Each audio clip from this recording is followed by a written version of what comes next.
Welcome back to Bazooka Kickboxing and MMA. In today's episode, we're going to talk about how to improve your stamina through fight technique and IQ. Too many times we'll have the perfect training camp. Our stamina's on point, but when it comes to fight time, there's a lot of variables and a lot of factors that drain that gas tank. So make sure you watch the entire video, subscribe, because this video might be the one to help you get that late KO or let you edge on the judge's scorecard.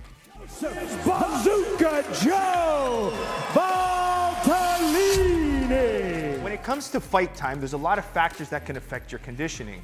Right away, there's stress, there's anxiety, the performance anxiety that happens during fight time. So it's important to control that and understand that your gas tank might be limited because of those factors. That elevated heart rate is gonna drain the gas tank.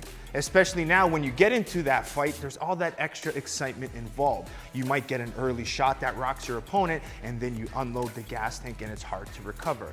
So the importance of good conditioning comes from your technique and fighting with calmness and good IQ and strategy. And it all starts from the warm-up. You have to make sure you're breathing throughout fight day. You're using different techniques to make sure you stay calm and relaxed the entire time. The first strategy comes to our breathing, and it's important with all the stress and anxiety come fight day, you have to keep your breathing rate up. Whether you're at the hotel, whether you're warming up, or walking to the fight and the fight itself. You have to make sure you breathe. And the biggest mistake I see with a lot of fighters is in warm-up. Everything they do, they're holding their breath and they're not letting that energy out, so they're going into the fight already exhausted. So now I have Matt here. I'm just gonna give you an example of different ways that I could use my breathing.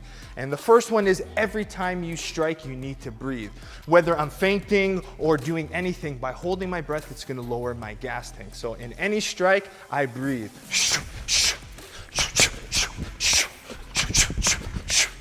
All right, but it's also important now that you breathe every time you get hit. So now if I'm in my shell and Matt throws, I'm gonna take a breath every time it blocks.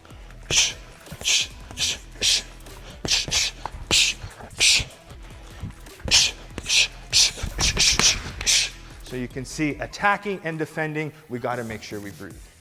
The second strategy comes in our footwork and distance control. We have to be able to move or pressure.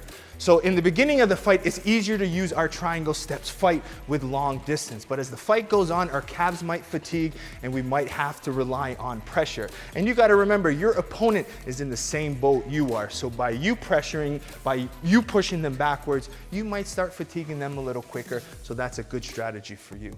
Usually in the beginning of the fight, the best strategy is to use a triangle step because it lets me create my space and take little breaks. That's what's important in your fights. The fight duration is important to be able to sustain that energy, but you do need to take little breaks to catch your breath, regroup, and then to be able to attack again. I might attack Matt. As Matt pressures, I move and I circle out. And as I'm moving and circling, I'm making sure I catch my breath, take deep breaths because I need to get ready to attack again. But as the fight goes on, it might be one of those wars where you have to sit in the pocket. It's hard to move. Your opponent's good at ring and cage control. So now I might have to push him backwards. And that, for me, for example, with someone with experience, that's how I fatigue the younger fighters, the newer fighters who don't know how to manage their distance and their breathing. So what I like to do is jam their punches, close that distance, and kind of wear them out in the clinch. But in the whole process of doing that, I'm making sure I'm breathing and staying relaxed. So Matt's gonna throw punches and I just keep walking him this way. And you can see I take a lot of the power off of his punch because as he punches, I jam everything. So this way the full power never hits me and he's trying his hardest. Ideally, I'm gonna fatigue his shoulders by using different grips and clinches. So Matt throws, I come in here, I could attack, push, and just keep grinding him away. If I have the energy, I might reset, and then as he attacks again, I can grind him. But you can see I can still talk, keep a conversation because I'm staying as relaxed as possible. The third strategy is force technique versus relaxed technique. Too many times we force our technique by one, not breathing and not taking the proper steps or using our feet and calves. If I'm gonna kick, for example, I need to make sure I step, get that momentum. Clean lines in the floor helps me get my hip behind. By proper stepping, my weight automatically gets thrown in the technique, which means I can throw with more power, but with less energy. And that's gonna help you get a better gas tank. If I can hit you harder, more effectively by trying less, that's the key. So now I'm going to use Matt to explain how to throw with technique. From all the videos, I always show strong lines in the floor, but it's also important that I need to step with my technique. By stepping, I'm able to transfer that force and to get power. If I don't step to attack, that's where you get a force technique. I'm going to throw a body kick to Matt. If I don't step, I need to really almost squat to kick and get power, okay? So I sit and I get power, it's hard, okay? So what happens now, I'm gonna take a step and I'm gonna step out. This way here, automatically I get the weight of my kick because of the proper stepping and the footwork. So again, without stepping, I have to force myself to get the technique. But now if I stay relaxed, you see here, I'm gonna push off the calf, step off, and now I get a heavier kick without trying, and I can throw many of those kicks. And that's with all technique. If I throw technique with good distance and good snap and control, I'm getting more power. So if Matt holds up for a right hand, if I want to hit hard and I want to make sure I breathe, I stay relaxed and I step. But it's also important when I see the technique, I'm not pushing through it because that's forced. It's about relaxing, speed, extension. Okay? This way I get as much power, impact, and I can do a lot of damage with a little bit of effort. The fourth strategy is fight IQ. You have to use feints in your techniques. You have to make a threat for your opponent. If you're just standing there not throwing anything, it's easy for your opponent to come attack you and push you backwards. But if I'm mixing feints, trying to throw my opponent off, I'm gonna get these reactions where it forces him to hold his breath and it's gonna slow his output down, which gives me a chance to take those little breaks, catch my breath, but it also lets me to attack safely when I decide to attack. The example here I'm gonna use with Matt, if we're squared up and we're both in a little bit of a tense reaction, right? By me keeping my hands planted here, I'm inviting Matt to throw because he doesn't see any threat. So by standing here, Matt's just gonna blast off. And even Matt throwing these punches, I can't throw anything at this point. He's got the momentum. So he might not be hurting me, but he's attacking and looking good on the judge's scorecard.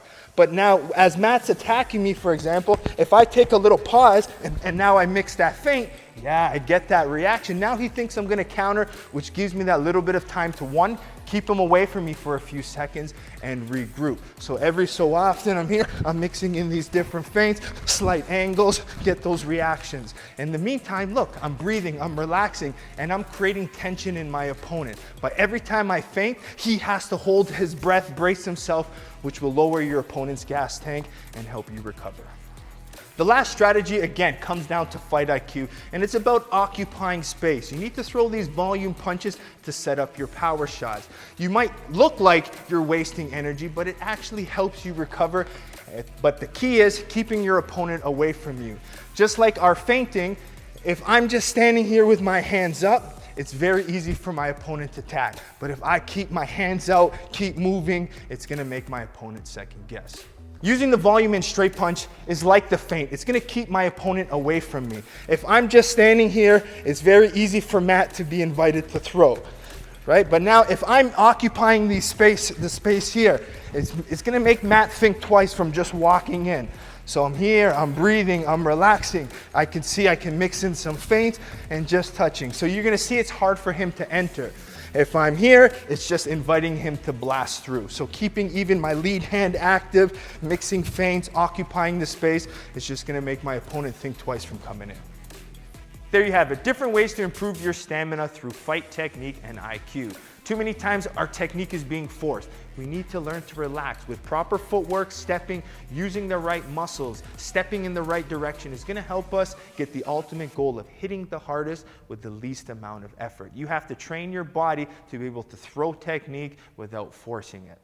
So make sure you also apply these fight strategies. It's important that you have styles and strategies built into your fighting that lets you have those little breaks. The triangle set resets, the feinting to get the reaction from your opponent is only gonna give you an opportunity to catch a breath, regroup, and then attack again. Helps you get your knockouts, makes you look favorable on the judges' scorecards.